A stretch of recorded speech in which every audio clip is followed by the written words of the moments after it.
আজ তোমায় অনেক বেশি মনে পড়ছে। জানো, আজ খুব ভোরে যখন চোখটা খুলতেই সূর্যটাকে দেখলাম, তখন কেন যেন মনে হলো সূর্যটাতে তোমার মুখ ভেসে উঠেছে। সত্যি বেশ কিছুদিন হলো তোমাকে অনেক বেশি মনে পড়ছে। বিকেলের এলোমেলো বাতাস আর অঝোর বৃষ্টি সবার মনে দোলা দিয়ে যায়। কিন্তু জানো, তুমি চলে যাওয়ার পর থেকে ভোরের হিমেল হাওয়া, বাগানের ফুল, পাখির গান, বিকেলের মিষ্টি রোদ কিংবা রক্তিম গোধূলি কিছুই আর ভালো লাগে না। মোটেও সহ্য হয় না এগুলো। আর বৃষ্টি বৃষ্টি আর কিভাবে ভালো লাগবে বলো? তুমি চলে যাওয়ার পর থেকে তো এই দুই চোখ হয়ে গেছে আকাশ, যে আকাশ থেকে অযোধ্যায় বৃষ্টি ঝরে সকাল সন্ধ্যা। আচ্ছা, তুমি কি তা দেখতে পাও? আজ সংসদ ভবনের রাস্তা ধরে হেঁটে যাচ্ছিলাম, যে রাস্তা তোমার হাত ধরে হেঁটেছি অসংখ্যবার। জানো, আমার আর তোমার মতো অনেকে এখন এই রাস্তায় হাত ধরাধরি করে হেঁটে চলে। কেন আমাকে এভাবে কষ্ট দিলে? কি দোষ করেছিলাম আমি? কেন আমাকে প্রতিনিয়ত কাঁদতে হয় তোমাকে ভেবে? আজ রৌদ্রমুখর দিনটা হঠাৎ করে শেষ হলো বৃষ্টি দিয়ে, যে বৃষ্টি তুমি অসম্ভব ভালোবাসতে। শেষ বিকেলের আচমকা বৃষ্টি আজ ভিজিয়ে দিয়ে গেছে আমার সমস্ত শরীর। কিন্তু জানো, আমার চোখ ভেজাতে পারেনি। তুমি না বলতে রাস্তাঘাটে কান্নাকাটি করে বাচ্চা ছেলেরা। আমি তো আর বাচ্চা ছেলে নই, তাই রাস্তায় কাঁদতেও লজ্জা লাগে, যে কারণে সারা রাত লুকিয়ে কাঁদি তোমাকে ভেবে। বিকেলের ঝুম বৃষ্টি গধূলিবেলা লাল রঙে ছেয়ে গেছে আকাশ। আর সন্ধ্যার পর দেখলাম আকাশে মেঘের সাথে পূর্ণিমা চাঁদের লুকোচুরি খেলা। প্রকৃতি আজ তোমার ভালো লাগার সব কিছুই তুলে ধরেছে। শুধু তুমি আজ আমার পাশে নেই। যেন মাঝে মাঝে ভাবি তোমাকে ভেবে আর কাঁদবো না, কিন্তু স্মৃতিগুলো নিষ্ঠুর প্রকৃতি বারবার তোমার কথা মনে করিয়ে দেয়। তখন আর নিজেকে সামলাতে পারি না, অযোধ্যায় কাঁদতে থাকি একা একা। জানো, এখন রাত 2টা। 2 ঘন্টা আগে সূচনা হয়েছে আর একটা নতুন দিনের। 19শে মে। 2 বছর আগে এই দিনে সম্পর্কে ইতি টেনে আমাকে পাহাড় সময় কষ্ট দিয়ে তুমি চলে গিয়েছো। জানো, তারপর থেকে আজ পর্যন্ত এই দু চোখে ঘুম নেই। মাঝে মাঝে রাত জেগে কাঁদতে থাকে, আর আমার সঙ্গে মাঝে মাঝে কাঁদে ওই বিশাল আকাশটা। 12টার পর যখন তোমাকে ভেবে কাঁদছিলাম, ঠিক তখনই এক বুক হাজারে নিয়ে ফুপিয়ে কেঁদে উঠল আকাশটা। ঝুম বৃষ্টি শুরু হলো আবারও। ওই আকাশটাও কি আমার মতো একা? খোলা আকাশ আর আমি একসাথে কাঁদবো বলে ছুটে গিয়েছিলাম ছাদে। ছাদে আজ বিশাল আকাশটার সাথে কাঁধে কাঁধ রেখে কেঁদেছি আমি। আমার চোখ থেকে ঝরে পড়া অশ্রুকণা বৃষ্টির জলের সাথে মিশে ছাদ থেকে গড়িয়ে পড়েছে মাটিতে। আমাকে এক বুক কষ্ট দিয়ে যে মাটিতে অনেক সুখে ঘুমিয়ে আছো তুমি, কেন আমাকে এভাবে একা রেখে চলে গিয়েছো সেদিন? তবে কেন ভালোবেসেছিলে? কেন বলেছিলে সারা জীবন একসাথে থাকবে? তোমার কিছু সুখ স্মৃতি নিয়ে আজও বেঁচে আছি লাশ হয়ে। মাঝে মাঝে তারাদের সাথে এখন কথা বলে। যেন তারারা বলে তুমি নাকি আবারও ফিরে আসবে। যেন তুমি না জীবনটা আজ ধ্বংসের অনেক কাছাকাছি। নিজেকে আর কারো কাছে প্রমাণ করতে ইচ্ছে করে না। জানো, মা কি বলে? মা বলে আমি নাকি একটা মরমের জন্য নিজের জীবনটাকে নষ্ট করে ফেলেছি। আচ্ছা, তুমি বলো, ভালোবাসা কি কখনো মরে? জানো, তোমাকে এখনো অনেক ভালোবাসি, অনেকটা পাগলের মতো। যেদিন তুমি শেষ বিদের সাজে সেজেছিলে, সেদিন তোমাকে অসম্ভব সুন্দর লাগছিল। কিন্তু সবাই আমার সাথে প্রচণ্ড খারাপ ব্যবহার করেছিল সেদিন। কেউ আমাকে তোমার মুখটা দেখতে দিচ্ছিল না। শুধু তারা বলছিল মৃত মহিলার মুখ নাকি পরপুরুষকে দেখানো উচিত না। আচ্ছা, তুমি বলো, আমি কি পরপুরুষ? 5 ঘন্টা আগে খাটিয়ে ঘুমিয়ে থাকা মেয়েটির সবচেয়ে আপন যে এই ছেলেটাই ছিল, তা বলার মতো সেদিন কোনো লোকই ছিল না। অনেক কাকতি মিনতির পর দেখেছিলাম তোমাকে। তোমার ঠোঁটের কোণে আগে সেই চিরচেনা হাসিটা সেদিনও ছিল। বারবার কেন যেন মনে হচ্ছিল তুমি চোখ খুলে তাকাবে, আমাকে কাছে ডেকে জড়িয়ে ধরবে।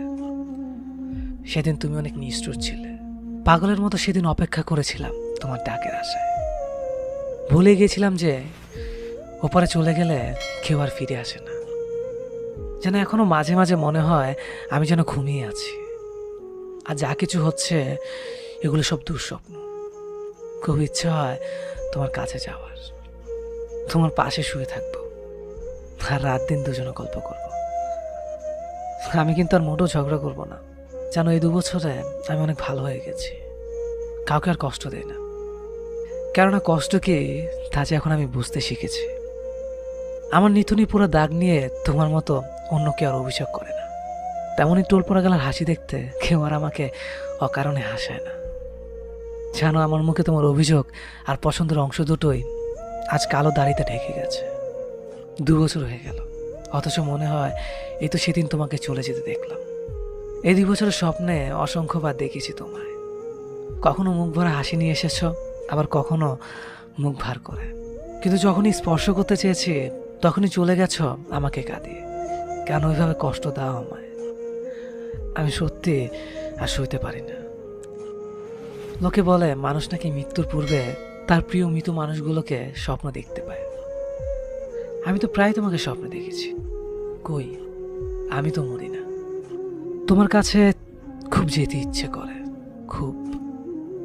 তোমাকে পেয়েও ধরে রাখতে পারলাম না। নিজেকে আমার খুব ব্যর্থ মনে হয়। আমরা দুজন দুজনকে চাইলেও বিধাতা আমাদের চায়নি। বিধাতার এই চাওয়াটা কি শুধু দুনিয়ার জন্যই ছিল? প্রভু পরকাল স্বর্গ নরক যদি সত্যি হয়, তাহলে তোমাকে হয়তো একদিন পাবো, যে পাওয়াটা হবে চিরকালের জন্য, যাতে থাকবে না হারানোর ভয়। তোমাকে এখনো অনেক ভালোবাসি। হ্যাঁ, সত্যি অনেক ভালোবাসি তোমাকে। চলে যাব এই জগতে মায়া ত্যাগ করে এক অন্ধকার ভরা ঘরে, যে ঘরে আমি বাদে কেউ থাকবে না। থাকবে শুধু আমার নিস্তব্ধ আর একাকিত্ব, যেখানে আমি কোনো নিঃশ্বাস নিব না।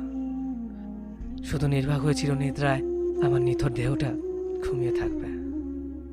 কখনো সেই দেহটা জাগবে না, কখনো প্রাণ খুলে আসবে না, কখনো কাঁদবে না, শুধু নিশ্চুপ হয়ে থাকবে।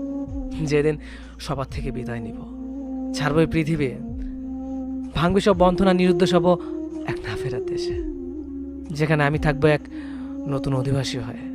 ভুলে যাব সেদিন দুনিয়ার সব কিছু, কিছুই মনে থাকবে না। জীবনের চিরস্মরণীয় সব মুহূর্ত রয়ে যাবে স্মৃতির পাতায়। সেদিন থেকে অস্তিত্ব বলে কিছু আর থাকবে না। পৃথিবীতে পরিচয় থাকবে শুধু এক গত হয়ে যাওয়া মানুষ হিসেবে। হাত ঠাঁই পাবে আমার ছবি কোনো এক দেয়ালের ছবির ফ্রেমে। সময়ের সাথে সাথে আমাকে ভুলতে শুরু করবে। কারো কাছে স্মরণীয় থাকবো তার স্মৃতির মাঝে। সেদিনকে একবার ডাকলেও সাড়া দেওয়া সম্ভব হবে না। কারো কাছে কয়েকটা শব্দ বিনিময় করার ক্ষমতাটাও থাকবে না। কারণ শরীর থেকে আত্মাটা যখন নিজের সম্পূর্ণ বিচ্ছিন্ন করবে, সাথে সাথে এই ধরনের মাঝে থমকে যাব, আর নিজের নামটা আর থাকবে না, লাশ বলে গণ্য হবে। মাটির নিচে সে আধার ঘরে এক অসহনীয় যন্ত্রণায় থাকবে নিথর দেহটা। হাজার আর্তনাদ করব, কিন্তু শুনতে পাবে না কেউ। ধীরে ধীরে সম্পূর্ণ শরীরটা হারিয়ে যাবে মাটির সাথে, আর সবকিছুই ধূলিসাৎ হয়ে যাবে। আমি রইব শুধু একটা মৃত মানুষ হিসেবে। চাইলেও কেউ মৃত্যু থেকে বাঁচাতে পারবে না। হঠাৎ করে সবার মতো একদিন আমিও চলে যাব এই পৃথিবীর মায়া ছেড়ে। চলে যাব একটু অন্ধকার ঘরে, যেখানে থাকবো শুধু আমি আর আমার একাকিত্ব। চলে যাব আমার আপন আর প্রিয় মানুষদের কাঁদিয়ে না ফেরার দেশে, যেখান থেকে কখনোই কেউ ফিরেনি আর ফিরবেও না। বন্দী হয়ে যাব আমি একটি ঘরে, যে ঘরে থাকবে না কোনো দরজা বা জানালা, শুধু থাকবে কালো অন্ধকার। হয়তো আমি চিৎকার করে সবাইকে ডাকবো, কিন্তু সে ঘর থেকে আমার আওয়াজ বাহির হবে না। কারণ তখন আমি আর এই পৃথিবীর মানুষ না, আমি শুধু একজন অন্ধকার ঘরের বাসিন্দা। তখন আমার সবকিছু সীমাবদ্ধ হয়ে যাবে। চাইলেও মনের কথাগুলো আর কারো কাছে শেয়ার করতে পারবো না, কারণ আমি তখন একটি দরজা জানলাহীন খাঁচায় বন্দি থাকবো। এটাই সত্যি, আমি একদিন চলে যাব সবাইকে কাঁদিয়ে। রয়ে যাবে হয়তো আমার কিছু স্মৃতি, হাসির স্মৃতিগুলোর মাঝে কেউ খুঁজবে আমাকে, কেউ বা ঘৃণা করে দূরে ঠেলে দেবে আমায়। আর ওপার থেকে এগুলো দেখবো আমি, কিন্তু কিছু বলতে পারবো না, কারণ আমি হয়ে যাব একজন বোবা মানুষ। শুধু দেখতে পারবো, কিন্তু কিছু বলতে বা করতে পারবো না। কে কখন কোথায় মরে যাব কেউ জানি না। কারো মনে কষ্ট দিয়ে থাকলে সরি, আমাকে ক্ষমা করে দেবেন। মানুষ বলতেই ভুল হয়, ক্ষমা না করলে মরে গেলেও শান্তি পাবো না। ভিডিওটি কেমন লেগেছে অবশ্যই কমেন্ট করে জানাবেন। ভালো লাগলে ভিডিওটি ফেসবুকে শেয়ার করবেন, আর আমার ফেসবুক এবং ইনস্টাগ্রামে ফলো করতে একদম ভুলবেন না। ধন্যবাদ সবাইকে।